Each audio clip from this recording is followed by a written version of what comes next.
హైడ్రా బాధితులకు బీఆర్ఎస్ న్యాయ విభాగం అండగా ఉంటుందని మాజీ మంత్రి కేటీఆర్ అన్నారు. క్షేత్రస్థాయిలో పర్యటించి బుల్డోజర్లకు అడ్డంగా నిలబడతామని అన్నారు. అక్రమాలు చేసిందే కాంగ్రెస్ నాయకులన్నారు.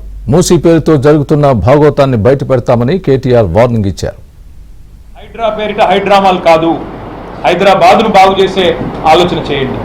చిన్న పిల్లలు, 7 ఏళ్ల పిల్లలు పుస్తకాలు తీసుకుంటామంటే కూడా వారికి ఒక 10 నిమిషాలు టైం ఇవ్వకుండా మెడలు బట్టి బయటికి నూకేసి వాళ్ళ తల్లిదండ్రులు వాళ్ళ కళ్ళ ముంగటనే పెట్రోల్ పోసుకుంటే ఆ పిల్లలు ఆ బాధను చెప్తా ఉంటే, రేవంత్ సార్ మా ఇల్లుగులో కొట్టిండని చెప్తుంటే వేదశ్రీ అనే చిన్న పాప, 7 ఏళ్ల పాప, హృదయ విదారకమైన పరిస్థితి కాదా?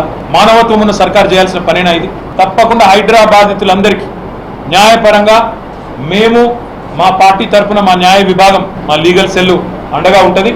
మీ బుల్డోజర్లకు అడ్డంగా అవసరమైతే మేమే నిల్చుంటాం. ఖచ్చితంగా పేదలకు అండగా బస్తీలలో మేము నిలబడతామనే మాట కూడా నేను విజ్ఞప్తి చేస్తా ఉన్నాను. కేవలం భయభ్రాంతులకు గురి చేసే విధంగా చేస్తున్న కార్యక్రమాల వల్ల ఇంకోవైపు రియల్ ఎస్టేట్ రంగం కూడా కుదేలవుతుంది. ఇవాళ రిపోర్ట్ వచ్చింది, 42% పడిపోయింది హైదరాబాద్ రియల్ ఎస్టేటు మిగతా నగరాలతో పోలిస్తే. రియల్ ఎస్టేట్ అంటే కేవలం పెద్ద పెద్ద కంపెనీలు కాదు కదా.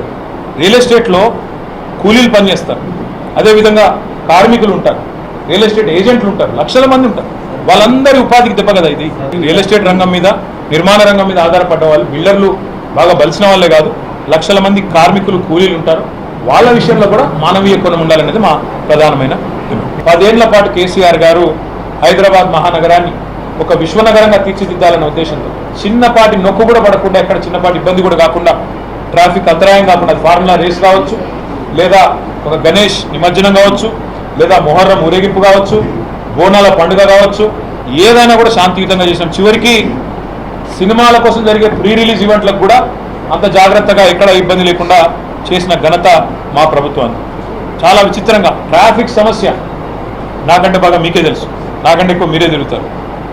గతంలో ఎట్లా ఉండేది ట్రాఫిక్ మేనేజ్మెంట్, ఇవాళ ఎట్లా ఉండేది అనేది ప్రజలందరికీ తెలుసు. హైదరాబాద్ గంటలు గంటలు ట్రాఫిక్లో ఇరుక్కొని పోయే పరిస్థితి వచ్చింది. ఏం జరుగుతూ ఉంది హైదరాబాద్లో మీరే చూడండి. నిన్న పాపం జూనియర్ ఎన్టీఆర్ గారి సినిమా, ఆయన ఇక్కడ ఏదో రిలీజ్ ఫంక్షన్ పెట్టుకుంటే దాన్ని కూడా కనీసం నిర్వహించలేని అసమర్థత, గంట్లాంటి పరిస్థితిలోకి ఇలా ఈ నగరం వెళ్ళిపోయింది.